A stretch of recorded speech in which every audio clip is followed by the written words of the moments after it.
ጤና ይስጥልን የተከበራችሁ ውድ ኢቫንጀሊካል ቲቪ ተመልካቾቻችን፣ ይህ የኛ ዘመን የተሰኘው ፕሮግራማችን ነው። በዛሬው የኛ ዘመን ፕሮግራማችን እንደተለመደው እንግዲህ ወጣቶችን እያቀረብን ለእናንተ ተሞክሯቸውን የምናካፈልበት ፕሮግራም ነው። በዛሬው የወጣቶች ፕሮግራምም እንግዲህ ከወጣት ተሻለ ታዬ ጋር እንግዲህ ጥቂት ቆይታ እናደርጋለን። ከሱ ጋር የምናደርገውን ቆይታ እስከ መጨረሻ ድረስ እንድትከታተሉን በአክብሮት ጠይቃለሁ። አብራችሁን ቆዩ። በመጀመሪያ እንኳን በደህና ወደ ስቱዲያችን መጣ። እንኳን ደህና ቆያችሁ። ፈቃደኛ ስለሆንክ ከልብ ጋር አመሰግናለሁ። እኔም አመሰግናለሁ። የልጅነት አስተዳደግ ምን ይመስል ነበር ከሚለውን ጀምረና በዛ ውስጥ እንግዲህ አንዳንድ ሀሳቦችን ደግሞ እናነሳለን። እሺ፣ መልካም። እግዚአብሔር ይመስገን። እንግዲህ ያው የልጅነት አስተዳደግ ያው እንደ ብዙ ኢትዮጵያዊ አንድ ልጅ ያው ከቤተሰብ ጋር ነው ያደግኩት።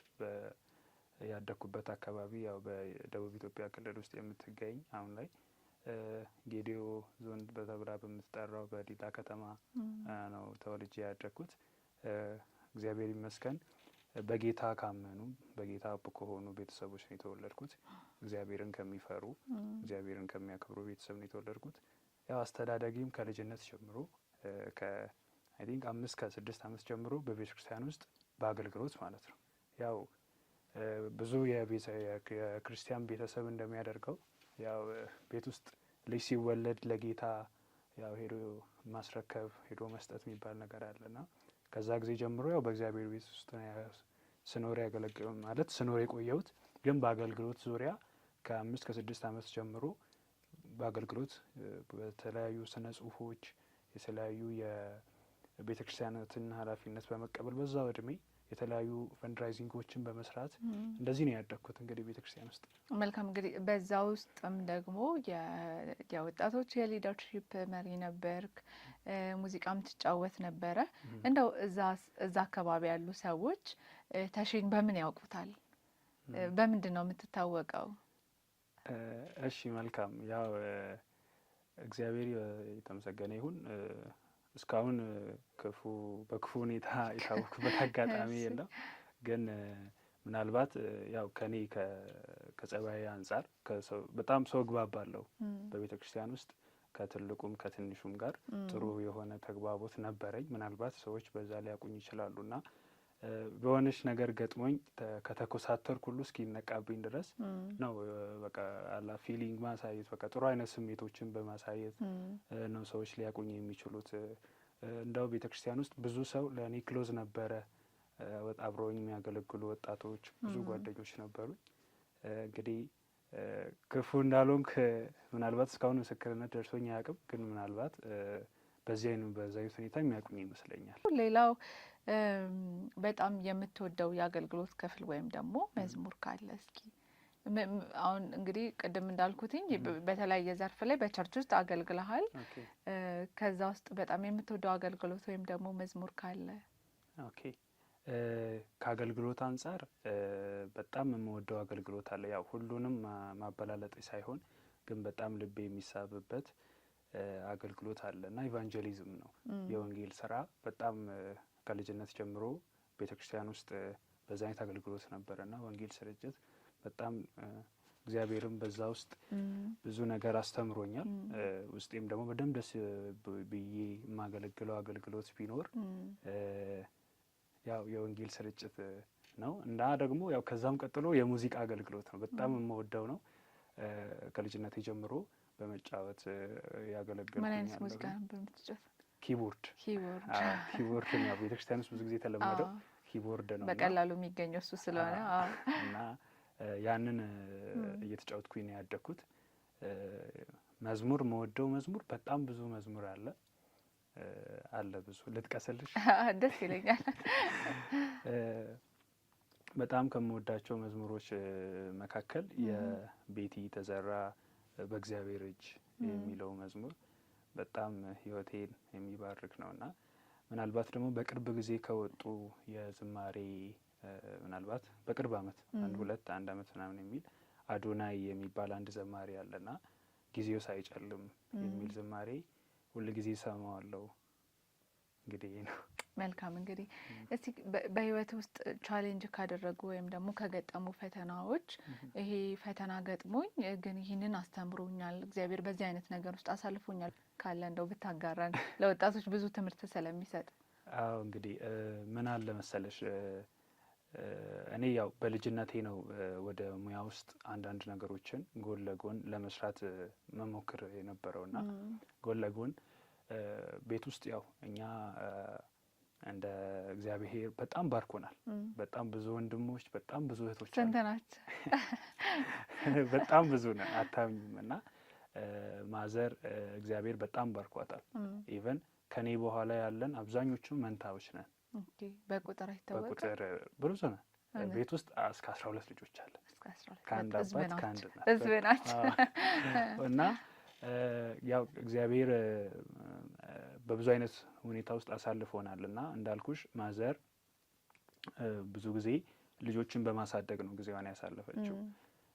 እንዳልኩሽ አብዛኞቹ ደግሞ መንትዮች ነን እና ትኩረት ያው ከአንድ በላይ ለሁለት ልጆች ለሶስት ህጻናቶች የምሰጥበት ብዙ ሰፊ ጊዜ ስለነበረ በጣም ማለት ያ ሲባል ደግሞ ለእኛ ትኩረት አይኖራትም ማለት አይደለም። ግን ደግሞ ለእኛ ግን በጣም ጥሩ ነገር እንድናስተምር ያደርገናልና እኛ ቤት ውስጥ በጣም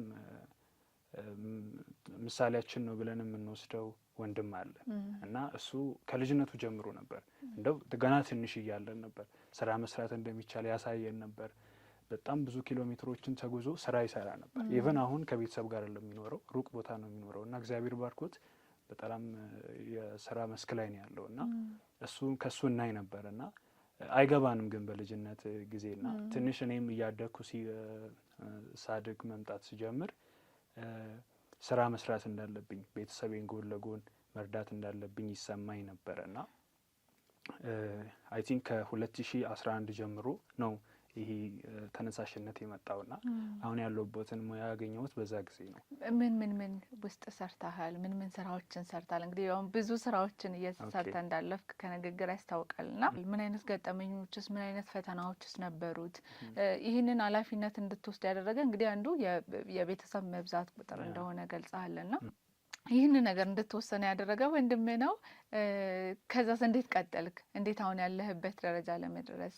ኦኬ መልካም እንግዲህ በዛ ጊዜ ያው በጣም ብዙ አይነት ስራዎችን እሰራ ነበር ከትንሽ ጊዜ ጀምሮ። የመጀመሪያው የሚዲያ ላይ ስራ ነበረ። ሚዲያዎች ላይ ካሜራማንነት፣ ግራፊክስ ዲዛይን የሚባሉ ስራዎችን እነዛን ስራዎችን መስራት ነበረ። እኔ አጋጣሚ ያው ያ ነገር በተሰማኝ ሰዓት አካባቢ ላይ የነበረው የነዛ ስራዎች ነበሩ።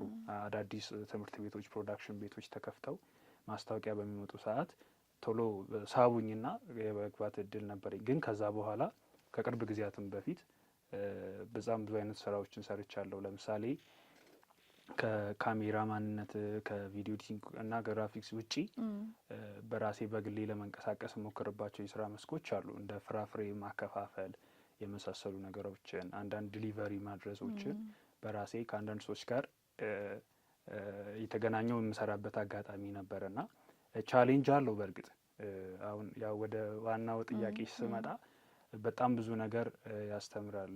በጣም ብዙ ነገር ተምሬበታለሁኝና ምናልባት ለወጣቶችም መልእክት ነው ብዬ የማስበው ነገር እግዚአብሔር በብዙ ነገሮች ውስጥ እንደሚያሳልፈን እናውቃለን። አሁን ለዚህ ትውልድ ብዙ አስተማሪዎች ባሉበት አዲስ አይደለም። ብዙዎቻችን እናውቃለን ከብዙ ፈተናዎች ወጥተን መልካም ነገር ላይ እንደምንደርስና ግን ደግሞ ትልቁ ፈተና ነው ብዬ የማስበው በፈተናዎቹ መሀል ውስጥ እያለፍን እግዚአብሔር ከኛ ጋር እንደሆነ ማሰብ ነው። በጣም ከባድ እንደሆነ መናገር የምፈልገው በጣም እኔ እንደዚህ አይነት ቲቪ ሾዎችን አይቼ አውቃለሁ። በአንዳንድ መልእክቶች ደርሰውኝ ያውቃሉና በሰዓቱ አይሰማሽም እግዚአብሔር ከአንቺ ጋር ነው ቢባል ታውቂዋለሽ እግዚአብሔር ከአንቺ ጋር እንደሆነ። ግን በመከራ ውስጥ በቻሌንጅ ውስጥ ማለፍ ግን እዛ ሆነሽ ሁኔታ ውስጥ ሆነሽ ግን ያንን ማሰብ በጣም ከባድ ነው።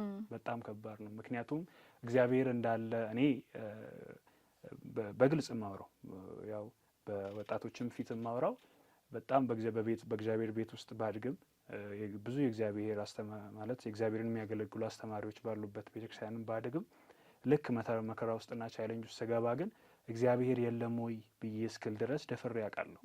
እና ግን ትልቁ ማለት መከራ ውስጥ ትልቁ ስኬት ነው ብዬ ማስበው አላ በመናገር ብቻ ሳይሆን እግዚአብሔር እንዳለ በደንብ በማመን ውስጥ ግን ደግሞ በጣም ፈተና ሊሆን የሚችለው ከምንም በላይ እግዚአብሔር መኖሩን ከእግዚአብሔር ጋር ያን ሁኔታ እያሳለፍሽ መሆኑን ማሰብ መቻሉ በጣም ጥሩ ነው። ብዙ አይነት ሁኔታዎች ውስጥ አልፍ ያለሁኝ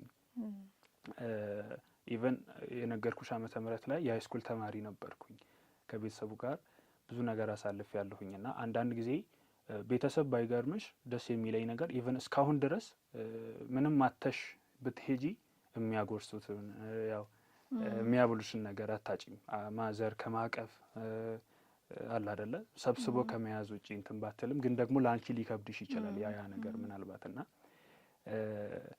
ያን ከቤተሰብ ምንም ኔጌቲቭ ነገር አግኝቼ ሳይሆን ግን ደግሞ ሃይስኩል እያለሁ አንዴ አስታውሳለሁ በጣም ቤተሰብ ያው ያ ነገር ሲበዛብኝ ማለት ነው ጫናው እንዴ አሁንማ ቤተሰብን ማስጨነቅ የለብኝም ስለምለብሰው ስለምጠጣው ስለምበላው ነገር ብዬ መጠየቅ የለብኝም ብዬ አንድ ጊዜ አስታውሳለሁ። የሚድ ጊዜ ነበረ ትምህርት ቤት ውስጥ እየተማረንና ምን ብዬ አሰብኩኝ ቤተክርስቲያን ሁሌም ክፍት ስለሆነ ቤተክርስቲያን የተወሰነ ጊዜ እየኖርኩኝ ቤተሰቤን ትንሽ ማገዝ እንዳለብኝ ይሰማኛል እና የዛ ጊዜ እንደው ስራ ምናምን አልጀመርኩም ነበር አስታውሳለሁኝና ግን ኬት እንደማመጣው አላውቅም ነበር የሚበላውን የሚለበሰውን የሚጣና ግን በሚገርምሽ ቀን 2 ቀን 3 ቀን የሚያህል ቀናቶችን ፈተና የተፈተንኩኝ ያሳለፍኩበት ጊዜ አለ። ፈተና ስልሽ ቴስቱን ማለት ነው ሚዱን እና በሁለተኛው ቀን ነው በጣም ከብዶኝ የነበረው ምግብ ሳልበላ 2 ቀን ምንም ነገር ሳላደርግ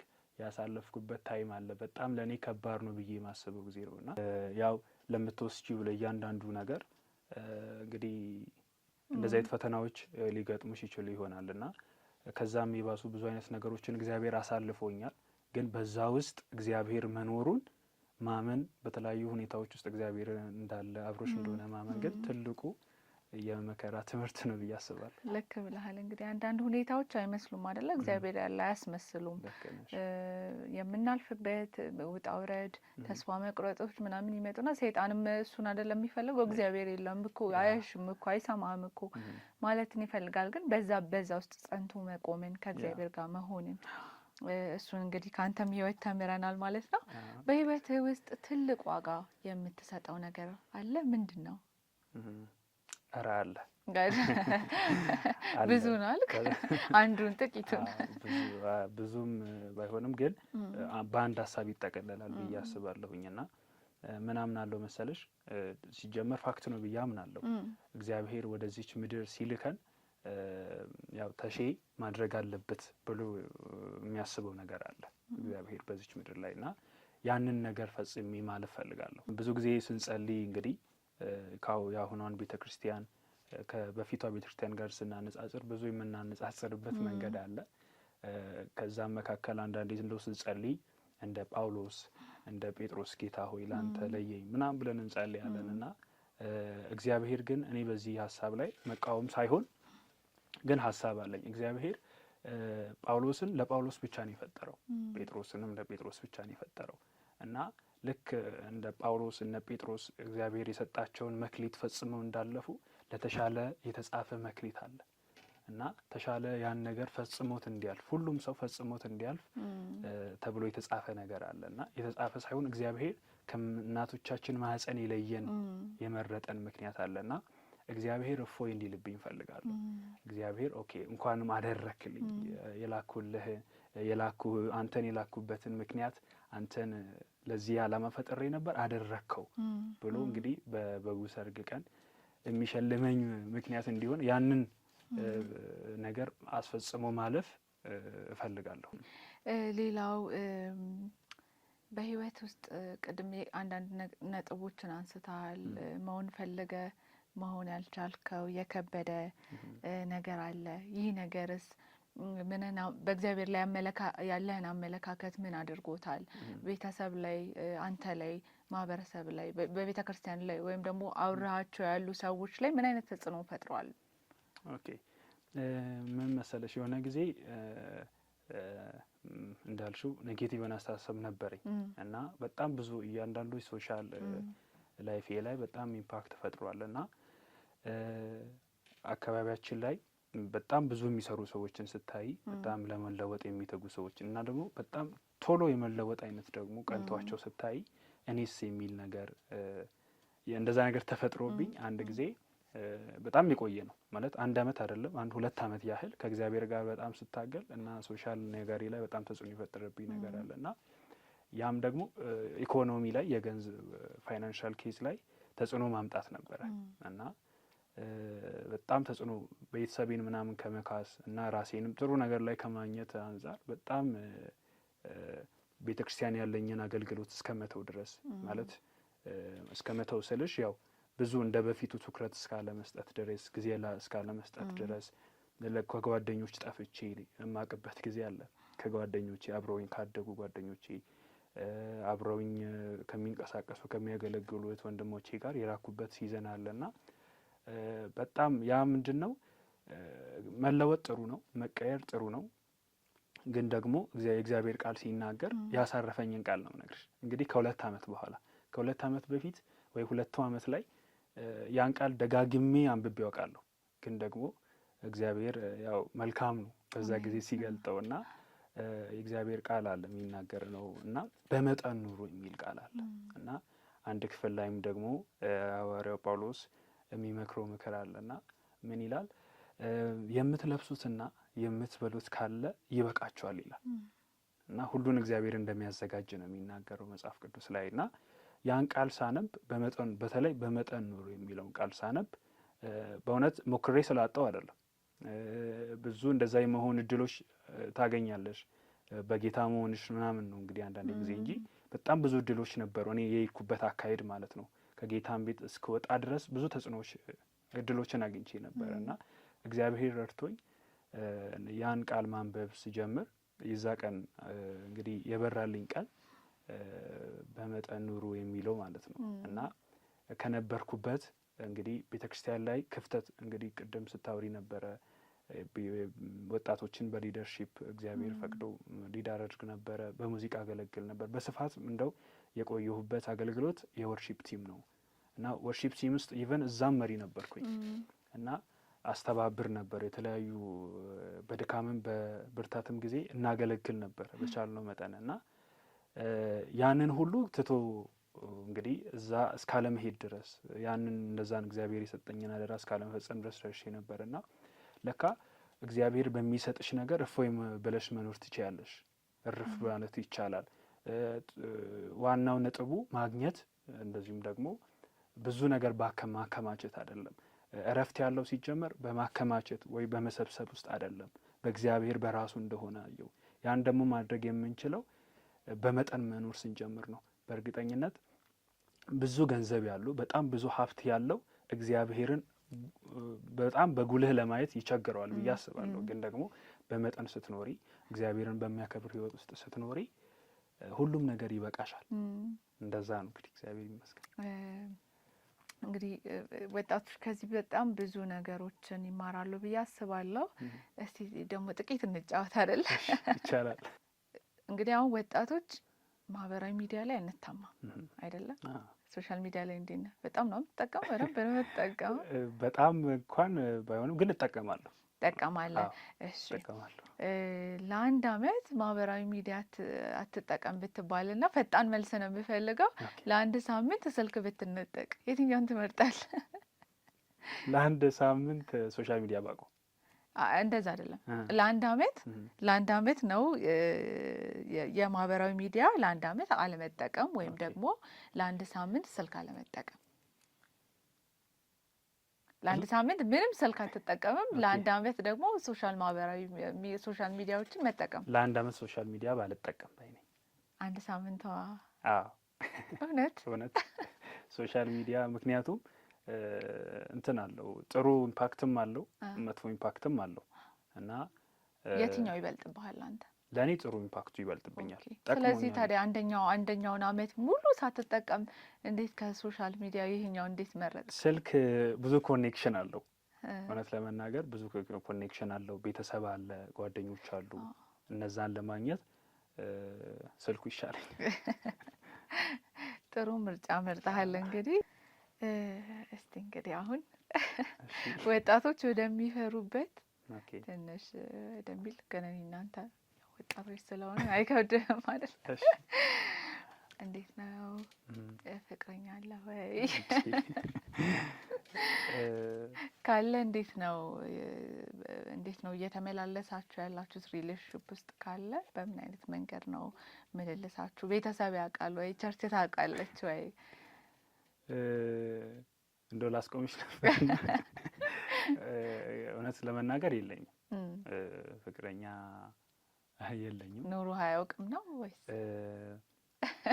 አዎ ማለት የለኝም። ከዚህ በፊት ምናልባት ግን ያው ቤተክርስቲያን ውስጥ በጣም ቅድም እንዳልኩሽ ተግባቢ ተጫዋች ነበርኩኝ እና በዛ መካከል የምትመርጫቸው እንትኖች አሉ፣ ጓደኞች አሉ ክሎዝ የምታደርጊያቸው እና በጣም ብዙ ጊዜ ተጠርጥሬ አውቃለሁ እና ቢሮም ተጠርቼ አንተ ልጅ አንተ አስቸጋሪ የቸርች ልጅ ተብዬ አውቃለሁኝ። ግን ያው ጓደኛ ከዚህ ጋር ተያይዞ ምን ጓደኛ የለኝም። ግን በሱ ዙሪያ አመለካከት አለኝ። እኔ ቢኖረኝ ደስ ነው የሚለኝ። ምናልባት ግን ለአሁኑ ጥያቄሽ የለኝም በሚለው ከሌለሽ የትዳር አጋርህን በተመለከተ ትዳር ወይም ደግሞ እጮኝነትን ከመያዝ እጮኝነት እንግዲህ ወደ ትዳር አይደለም የሚያድገው። ይሄ ጓደኛ የምንለው ወይም ደግሞ ፍቅረኛ የምንለው ምን አቅደሃል? ምን አስበሃል? ይሁን እንግዲህ ያው እንዲያሳስበኝ ያልኩሽ ነው። አይ ግን እውነት ለመናገር ለወጣቶችም የማስተላልፈው መልእክት ቢኖር ብዙዎቻችን እውነት ልናፍርበት የሚገባው ጥያቄ አይደለም ይሄ ጥያቄ እና እንደዚሁም ደግሞ ምናልባት እኔም ከዚህ በፊት የማወራበት አመለካከት አይነት ብዙ አይነት አመለካከት ነበረኝና በጣም ልናስብበት የሚገባው ነገር ነው ብዬ አስባለሁ። ሰው እኛ ወጣቶች ስለ ወደፊት ህይወታችን፣ ስለ ወደፊት ስለምንሰራው ስራ፣ ወደፊት ስለምንገነባው ህይወት፣ ስለምንገነባው ቤት፣ ስለምንኖረው ህይወት ሁሉ እንደሚያስጨንቀን የትዳር አጋራችን ወይም ደግሞ የትዳር ጓደኛችን ማናት ወይ ደግሞ ማን ነው በሚለው ነገር በጣም ልንጸልይበት፣ በጣም ልንመርጥበት፣ በጣም ልናስብበት የሚገባው ጉዳይ ነው ብዬ አስባለሁ። ምክንያቱም የእድሜያችን ከግማሽ አመት በላይ የምንቆይበት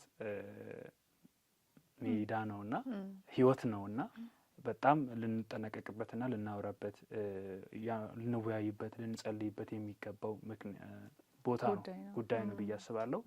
ስለዚህ እኔ ቢኖረኝ ደስ ይለኛል። ግን አንዳንዴ መጽሐፍ ቅዱስ ስታነቢ ደግሞ እውነት ለመናገር ሰው እንደዚህ አይነት ጓደኝነት ወይ ደግሞ እንደዚህ አይነት ሪሌሽንሺፕ ለመጀመር የሰው ፊሊንግ አይመስለኝም። ይሄ መጽሐፍ ቅዱስ ሰዎች በዚህ ጉዳይ እንዲዘጋጁ ይነግረናል። ከሜንታሊቲ ጀምሮ እንደዚሁም ደግሞ ከምናገኘው ሀብት፣ ከምንገነባው እያንዳንዱ ህይወት ጀምሮ እንድንጠነቀቅ፣ እንድናስብ ይነግረናል። ለምሳሌ ብዙዎቻችን የምናደንቀው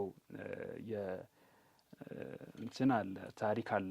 ለምሳሌ ዘፍጥረት ምዕራፍ 14 ላይ እና አንድ የጌታ ሰው አንዲትን ሚስት ፈልጉ ለልጁ ለመዳርና ሳሙኤል ይመስለኛል አይደለ ሎሌውን ልኮት በወንዝ ዳር እንደሚያገኛት እና ደግሞ አይተሽ ከሆነ ወደ ቤተሰብ ይዛው ሄዳው የጠየቁት ጥያቄ ነበረ እና ምን አለው የሚል ጥያቄ ነበረ። በምንድን ነው የሚተዳደረው የሚል ጥያቄ ነበረና ብዙ ከብቶች እንዳለ ተናግሮ ብዙ አይነት ሀብት እንዳለው ተናግሮ ነው ልጅቷን የወሰዳትና ምን ለማለት ፈልጌ ነው፣ ዝግጅት ይጠይቃል። ሰዎች ያው ብዙ አይነት አመለካከት አለን፣ ችግር የለውም በዚህናን የምንላለን። ግን የመጀመሪያው የሜንታሊቲ ዝግጅት ያስፈልገናል፣ የጸሎት ዝግጅት ያስፈልገናል። ኪሳራ ነው የሚሆንብን አለዛ ማለት ነውና ከዛም ውጪ ደግሞ ያንን ሰው ወደ ህይወታችን በማስገባት ብዙ አይነት ነገር ህይወታችን ላይ ስለሚፈጠር ያንን ለመቻል ደግሞ በጣም በአቅምም በተለያዩ ነገሮች መደራጀት አለብን ብዬ አስባለሁኝ። እንግዲህ ትልቁ የወጣቶች አጠቃላይ ችግራችን ነው ብዬ አስባለሁ አይደለ? አሁን እያንዳንዳችን ራሳችንን ብንጠይቅ ጥሩ ነው ብዬ አስባለሁ። ይህንም በተለያየ አጋጣሚ እያያችሁ ያላችሁ ወጣቶች እንደው ጓደኛ ወይም ደግሞ ፍቅረኛ የምንለውን ከመያዛችን በፊት ራሳችንን እኔ ለሚስትነት ተዘጋጅቻለሁ ወይ? ምክንያቱም ከፍቅረኛ ጀምሮ ነው አይደለ? ከጓደኝነት ጀምሮ ነው ወደ ሚስትነት ወደ ባልነት የሚታደገውና ያንን መስፈርት አሟልቻለሁ ወይ? እንዴት ነው ተዘጋጅቻለሁ ወይ? አንዳንድ ጊዜ ጓደኛ መያዝ ወይም ደግሞ ፍቅረኛ መያዝ በጣም ቀላል ነገር ሊመስለን ይችላል እና ወደዛ ማደግ ስለሆነ ቆም ብለን ራሳችን በዚህ ውስጥ ብንፈትሽ መልካም ነው እንላለን። እንደው የመጨረሻው ጥያቄ ሰዓታችንም እየሄደ ስለሆነ ብዙ አንስተናል። የስራ ሰው እንደሆንክ እንግዲህ አሁን በተለያዩ እንደው ምን ሰምቼ ያለው ማተሚያ ቤቶች ውስጥ የራስ የካፌ ነገር ከፍተ ነበረ። እንደዚህ አይነት ቢዝነሶችንም ትሰራ ነበረ እና ብዙ ስራዎችን እየሰራ እንደሆነ አውቃለሁ። አሁን ደግሞ በካሜራምና በኤዲቲንግ ሙያ ላይ ተሰማርታ ያለ ሰው ነህና ወጣቶች እንግዲህ አሁን ነው አይደለ? በወጣትነት ነው ብዙ ነገር ዘርተን ኋላ ለመሰብሰብ የሚሆነውና እና እዚህ ላይ ምን ትላለህ? ለወጣቶች ምን አይነት መልእክት አለ? እውነት ለመናገር በጣም ማሰብ ያለብን ሌላኛው ርዕስ ነው ብዬ አስባለሁ። በጣም ወጣቶች ራስን ስለመቻል ራስን በተለያዩ ሙያ ስለመገንባት በጣም እንትን ማለት አለብን፣ ማሰብ መቻል አለብን እና እኔ ከሀይ ስኩል ትምህርት ጨርሼ እስከወጣ ድረስ እንደው ለአንዳንድ ጓደኞቼ ይነግራቸው ነበረ። አንዳንዱ እኔ በቅርብ ስላየሁት ነው እና አንዳንድ ጓደኞቼ ከተለያዩ አሁን ካሉበት ህይወት የሚወጡ አይመስልም። ሁልጊዜ በቤተሰብ እጅ እንደሚያድጉና ይሄም በግልጽ አውራቸው ስለነበረ ነው። እነሱም ማማቴ ሳይሆን በግልጽ አውራቸው ስለነበረ ነው። ይሄ ጊዜ የሚያልፍበት ጊዜ አለ። ብቻችንን ኃላፊነት የምንወስድበት ጊዜ አለ። ብቻችንን ለአንድ ነገር የምንሯሯጥበት ጊዜ አለ እና ያን ጊዜ ሲመጣ ኃላፊነት መውሰድ እንድንችል ለዛ በጣም ራሳችንን በብዙ ነገር መገንባት እንዳለብን እናወራ ነበረ። አንዳንዱ እንደው በደም ቶሎ ውሳኔ ወስኖ ወደ ስራ ወደ ተለያዩ ነገሮች የሚገባ ሰው ነበርና ክፍለ ሀገር ላይ የተለያዩ አስተሳሰቦች አሉ። በእርግጥ ለመንቀፍ ሳይሆን ግን ደግሞ ብዙዎች ለስራ ያላቸው አመለካከት አለ። በተለይ ወጣቶች ጊዜ ያለው ደግሞ እድሜያችን አልደረሰም የሚል ነገር አለና ሰርቶ ለመለወጥ መትጋት አለብን። ራሳችንን ካወቅን ጀምሮ ለቤተሰብ ነው ሸክም የምንቀንሰው። ገብቶሻል? ብንለወጥ ከኛ አልፎ ቤተሰብ ሸክም እንትን እንላለን። በእርግጥ ቤተሰብ የተለያዩ ነገሮችን ከማድረግ ወደ ኋላ አይልም። ግን ደግሞ ራሳችንን ለሚመጣው ህይወት ኃላፊነት ለመውሰድ ትልቅ ማዕድና የሚሆነን ብዬ አስባለሁ። እንግዲህ ብዙ ለማለት እንደ ገና ብዙ እንደቀረ እያየው ነው። ግን ሰዓት በጣም ገድቦናል። ስለነበረን ጊዜ በጣም ከልብ እጅግ አድርጌ አመሰግናለሁ። በጣም እጅግ አድርጌ አመሰግናለሁ። ተመልካቾች እንግዲህ ከወጣት ተሻለ ብዙ ነገር እንደተማራችሁ ብዙ ነገር እንደቀሰማችሁ ተስፋ አደርጋለሁ። ይህ ወጣት እንግዲህ ከልጅነቱ ጀምሮ የቤተሰብን ኃላፊነት ለመቀነስ በራሱ እንግዲህ ብዙ ስራዎችን ሲሰራ የቆየ በቤተ ክርስቲያን ውስጥ በሙዚቃ በሊደርሺፕነት እንዲሁም ደግሞ በተለያዩ የሙያ ዘርፎች እያገለገለ ያለ ወጣት ነው። እናንተም እንግዲህ ከዚህ ብዙ ተሞክሮ በተለይ ደግሞ ከስራ ጋር በተገናኘ ብዙ ተሞክሮ እንደወሰዳችሁ ተስፋ እናደርጋለን። በዚህ ፕሮግራም ላይ መቅረብ የምትፈልጉ ተመልካቾች ካላችሁ፣ ወጣቶች ካላችሁ ከታች ባለው ስልክ ቁጥር ደውላችሁ የህይወት ምስክርነታችሁን ያላችሁን ታለንት ማሳየት ትችላላችሁ። ከታች ባለው ስልክ ቁጥር ደውሉልን። ቀጣይ ሳምንት በሌላ እንግዳ ከሌላ ወጣት ጋር እስከምንገናኝ ድረስ አብራችሁ ቆይታ ያደረኩት ቤተልሔም ደረጀ ነኝ። የዚህ ፕሮግራም አዘጋጅ ደግሞ ባልደረባችን ተስፋዬ ካሳሁን ነው። ከቀሪ ኢቫንጀሊካል ፕሮግራሞች ጋር መልካም ቆይታ